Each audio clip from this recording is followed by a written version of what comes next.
There seems to be an unspoken rule in nature where life in the ocean and seas must always be far scarier than life on land. This is largely seen today and is also seen throughout history, with even the age of dinosaurs having aquatic nightmares that would have given you more heebie-jeebies than the likes of T-Rex or dromaeosaurs. In fact, it's actually quite hard to find a moment in Earth's history where your best chances were in the water rather than on land. However, there was a short window of time, a very long time ago, before the dinosaurs existed, when your chances at survival were actually better in the oceans and seas. Nearly everything above water, including Mother Nature herself, seemed designed for maximum harshness. This was the Lopingian, the last epoch of the Permian period, which played out between 259 and 252 million years ago. Earth was unrecognizable in nearly every sense. The Moon orbited closer to Earth, making days shorter, around 22 hours long. Geography was completely different. Most of the planet's landmass was fused into the supercontinent Pangaea. Africa, the Americas, Antarctica, India, Australia, and parts of Europe were all connected. To the east were island landmasses made up of present-day Siberia, Kazakhstan, North China, South China, and parts of Southeast Asia. Turkey, Iran, and Tibet were also islands, surrounded by the Tethys Ocean and the Paleo-Tethys Ocean. West of Pangaea lay Panthalassa, a superocean that covered over 60% of Earth's surface, roughly twice the size of today's Pacific Ocean. Despite its immense size, the oceans during the late Permian were surprisingly tame in terms of giant predators. Sharks existed, having evolved long before, but many of the truly massive species had already disappeared. Even Helicoprion, the bizarre spiral-toothed shark often associated with the Permian, had died out by this time. The remaining sharks were relatively small. Some reached about 2 meters in length, similar to modern leopard sharks, and many had teeth suited for soft-bodied prey rather than large, bony animals. Other marine groups, including trilobites, ammonoids, and eurypterids, were in decline. The Capitanian mass extinction had already severely reduced marine diversity, and ocean ecosystems were struggling. While the seas were comparatively quiet, land was another story entirely. The Capitanian extinction had cleared the way for new terrestrial predators. The previous dominant group, the dinocephalians, had vanished, leaving ecological space open. Rising to dominate were the gorgonopsids, saber-toothed therapsids that became the apex predators of the late Permian. Discovered in the 19th century, gorgonopsids were named after the Gorgons of Greek mythology due to their terrifying appearance.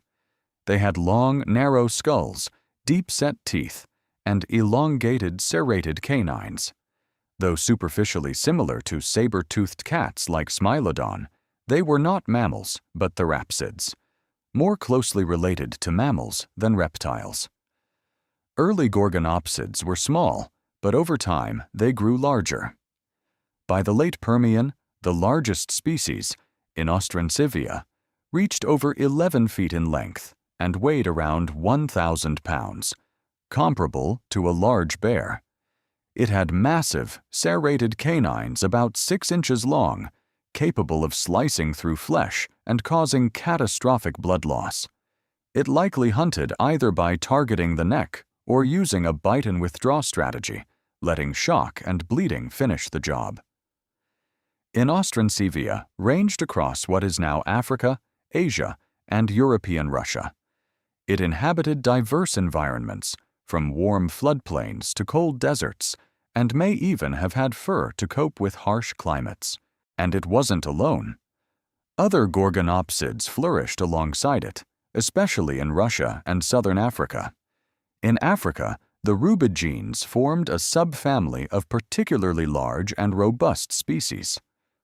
Rubigia atrox, for example, reached about 10 feet in length and had a massive, thick skull adapted for grappling large prey.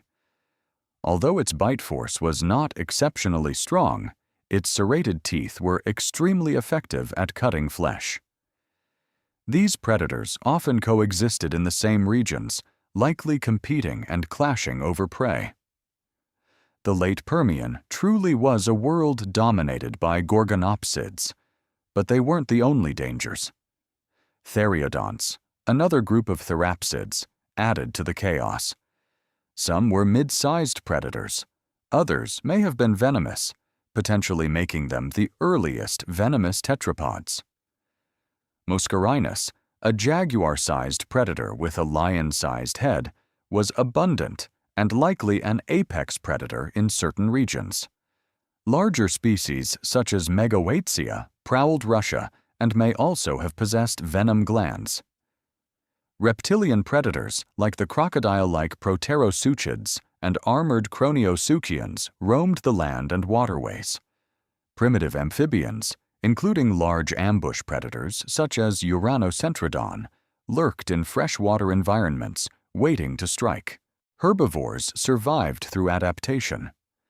Lystrosaurus, a pig-sized dicynodont, was one of the most abundant animals of the time and likely survived by burrowing.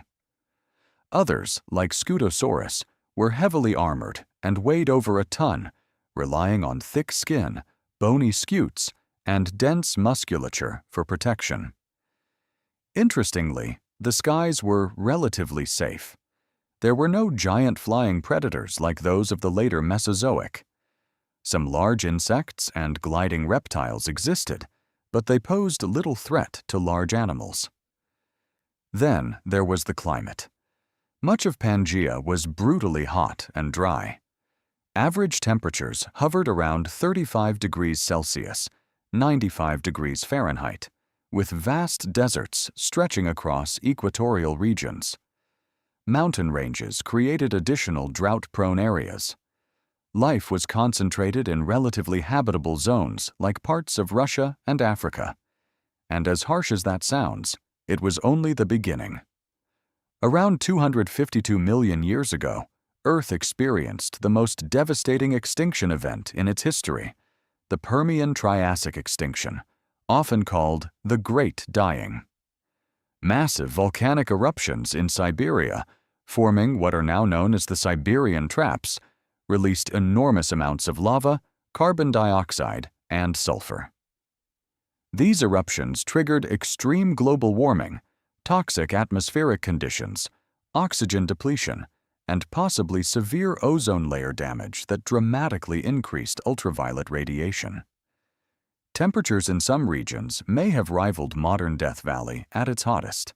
By the end of this catastrophe, roughly 57% of biological families and 83% of genera had gone extinct. Marine life was hit even harder than terrestrial life due to warming and acidification of the oceans.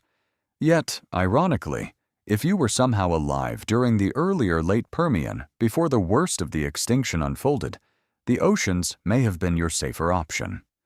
They lacked the overwhelming dominance of massive apex predators seen on land.